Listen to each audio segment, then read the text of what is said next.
Assalamualaikum warahmatullahi wabarakatuh. Waalaikumsalam warahmatullahi wabarakatuh. Selamat pagi anak-anak. Pagi Bu. Gimana kabarnya? Apakah baik? Baik Bu. Baik Bu. Nah, tahu nggak sekarang hari ini Bu Guru mau ngapain? Enggak. Tidak. Sekarang Bu Guru mau menceritakan sebuah kisah dongeng. Apa tuh? Apa Bu? Apaan tuh? Nah, sekarang Bu Guru akan menceritakan kisah dongengnya. Jadi kalian memperhatikan ya. Ya Bu. Nah, ceritanya berjudul Ana dan 3 Beruang. Ada yang udah pernah dengar belum ceritanya? Belum. Oke, sekarang Bu Guru ceritain ya. Ya. Jadi, pada suatu hari ada seorang anak perempuan yang bernama Ana. Nah, Ana ini dia anaknya itu sangat energik dan suka bermain. Siapa di sini juga suka bermain?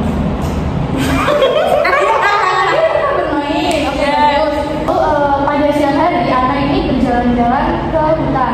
Nah, di tengah hutan Ana tiba-tiba menemukan rumah. Ana kan bingung nih, ini rumah siapa di hutan gitu. Lalu Ana pun mendekati rumah tersebut. Ana coba mengetuk pintunya, tok tok tok, tapi tidak ada orang, tidak ada yang menjawab Ana. Lalu Ana pun mencoba mengetuk pintunya sekali lagi, tapi tetap tidak ada yang menjawabnya. Akhirnya karena penasaran, Ana pun mencoba membuka pintu tersebut. Ternyata pintu tersebut bisa dibuka. Lalu Ana pun masuk ke dalam rumah.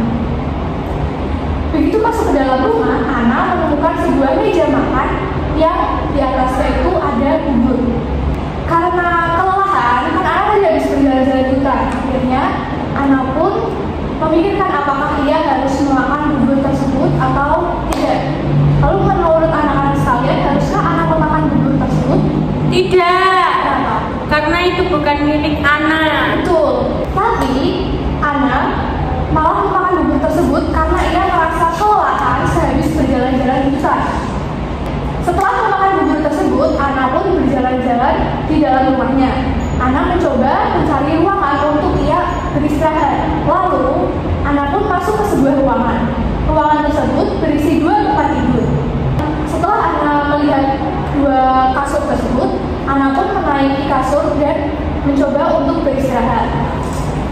Selagi Ana beristirahat, tiba-tiba ada 3 beruang yang masuk ke rumah tersebut. Jadi, rumah yang Ana masuki tadi merupakan rumah 3 beruang. Beruang tersebut menuju meja makan. Tetapi mereka bingung karena bubur yang disediakan sudah habis. Mereka merasa kaget karena buburnya tiba-tiba habis. Lalu papa beruang pun berteriak, "Siapa yang memakan bubur ini?" Kata papa beruang. Ternyata tidak hanya bubur papa beruang saja yang dimakan oleh Ana, tapi bubur papa beruang dan bubur bayi beruang juga dimakan. Lalu mereka bertiga mencoba mencari si pemakan bubur tersebut. Mereka mengitari ke dalam rumah dan masuk ke dalam kamar. Setelah mereka masuk ke dalam kamar, mereka menemukan Ana yang sedang tertidur di atas kasur. Mereka pun mendekati Ana. Lalu mereka mencoba membangunkan Ana.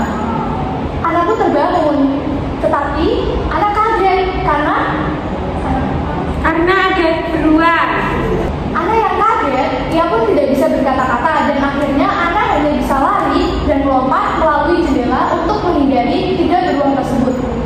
Setelah bertemu 3 beruang tadi, Ana pun lari terbirit-birit ke rumahnya. Sesampainya di rumah, ia menceritakan hal tersebut pada ibunya tentang 3 beruang yang tadi ia temui di dalam hutan. Ana pun berjanji untuk tidak mengulangi berjalan-jalan di hutan lagi. Nah, jadi begitu kisah dongengnya anak-anak. Apakah di antara kalian ada yang tahu perbuatan apa saja yang sebenarnya tidak boleh dilakukan oleh anak, tetapi ia malah tetap melakukannya? Apa ada yang tahu? Ya, boleh tanya. Kan tidak boleh makan bubur orang lain. Tuh, terus apa lagi ada yang tahu? Gak izin sama ibunya.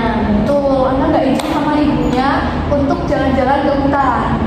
Lalu misalnya anak-anak menjadi anak, kalian sedang bertamu ke rumah orang, namun saat kalian mengetuk pintu tidak ada jawaban dari rumah tersebut, maka apa yang akan kalian lakukan? Pencet belnya. Kan nggak ada orang. Tidak menerobos. Itu kan kita bel. Tapi kan Pakai bel. Tidak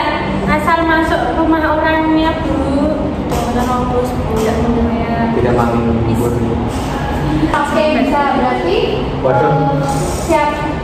lalu siapa yang dapat menyimpulkan hal apa yang dapat dipetik dari kisah dongeng Ana dan Tiga Beruang Tadi? Siapa yang bisa? Tanda. Saya dulu. Ya, boleh kalian. Silakan. Kita harus menghormati orang seperti saat kita bertamu kemudian kita menjawab salam tapi tidak ada yang menjawab, kita tidak boleh terobos masuk ke rumahnya. Kemudian kita tidak boleh mengambil hak orang lain, kita tidak boleh merancang seperti langsung tidur di rumah orang yang tidak kita kenal langsung ke kasurnya itu. Ada tambahan dari yang lain? Tidak langsung. Tidak. Mau tambahin apa? Intinya dimanapun bumi dipijak itu angin bertiup. Nah, jadi pembelajaran hari ini sampai itu aja. Sekarang saatnya pulang. Nah, sebelum pulang kita harus berdoa terlebih dahulu. Sekarang siapa yang mau memimpin doa? Budi. Tunjuk tangan ke atas. Budi. Tunjuk temannya. 1, 2, 3. Budi. Budi. Mbak Budi memimpin doa. Ayo.